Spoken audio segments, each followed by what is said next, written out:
શરીરની અંદર આપણે ચડતું લોહી હોય મારો બાપલિયો, અને મા બાપ આપણને કેવી રીતે મોટા કરે છે, મા બાપ આપણને કેવી રીતે મોટા કરે છે, મા બાપની આપણી ઉપર કેવી આશા હોય કે મારો દીકરો મોટો થાય તારે ગઢપણની અંદર મારું કામ ભરણ પોષણ કરે, આવી બધી જવાબદારી જાણવા અને જોયા જેવી વસ્તુ છે, પણ ખરેખર કરવાના હોય કામ કરી. આ તો વિધાતાના લેખ છે, આપણે એનું કોઈ ગુરુ નથી બોલતા, પણ હવે પછીની વાત છે રમણભાઈ સાંભળજો, હવે પછીની આપણે એનું ગુરુ નથી બોલતા. એક ભલામણ છે મારા હિતેશભાઈની ભલામણ છે કે જાગતા રોડ ઉપર ગાડી ફાસ્ટ ન ચલાવી, આવા દરિયાના પાણી એનો કોઈ ભરોસો નહીં મારો બાપલિયો.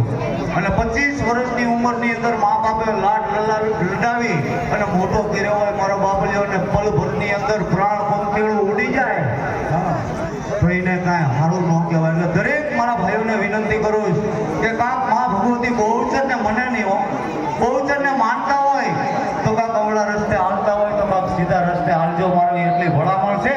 અને આ વિદ્યુ હિતેશ રાઠોડ મહાદેવ ગ્રુપ એને હું ધન્યવાદ આપું છું, ને મા બહુચરને વિનંતી કરું છું કે જોજે હો ગઈ નવરાત્રીની અંદર અહીંયા ફૂલ જેવો લીલું ફૂલ હો મારો બાપલિયો આપણી વચ્ચે રમતું, અને કાંક વિધાતાના લેખ એવા લખ્યા છે, આ લોક છોડી અને પરલોકની અંદર ગયો તાણે મા બહુચરને વિનંતી કરું કે જોજે હો માળી તારા ચરણોની અંદર એક લીલું પાંદડું આવ્યું ને એ જીવને એવી સદગતિ આપજે કે કઈ રીબાવા દેશની મારી ભગવતીને બહુચરને બે હાથ જોડી અને ત્રીજું મસ્તક નમાવી અને વિનંતી કરું. પણ 200 આપી અને કે હે મેરે દોસ્ત લોટ કે આજા, અને આની પછી માં ભગવતી બહુચરની આરતી હો મારો બાપલિયો.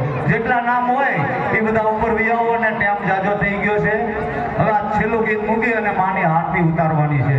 જે નામ હોય એ આવજો.